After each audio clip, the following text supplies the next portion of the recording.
প্রধানমন্ত্রী অনেক হবে, অনেক আসবে, প্রেসিডেন্ট অনেক হবে, অনেক আসবে, সেই হিসাবে তোমাদের আমি ভালোবাসি, তোমরা জানো। তোমরা সৎ পথে থেকো, মাতৃভূমিকে ভালোবাসো।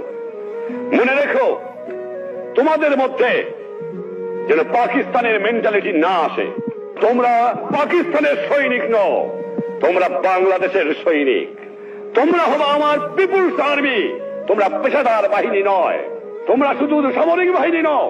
তোমাদের দরকার হলে নিজের উৎপাদন করে খেয়ে তোমাদের দেশকে বাঁচতে হবে। এটা হবে আমার জনগণের বাহিনী, এটা হবে পিপুলস আর্মি। এটা পাকিস্তানের পেশাদারি আর্মি হবে না। এইদিকে তোমাদের খেয়াল রাখা দরকার। আর যেখানে অন্যায় অবিচার দেখবা, চরম আঘাত করবা, ন্যায়ের পক্ষে দাঁড়াবা, গুরুজনকে মেনো, সৎ পথে থেকো, শৃঙ্খলা রেখো, তাহলে জীবনে মানুষ হতে পারবা। একথা তোমাদের ভুললে চলবে না।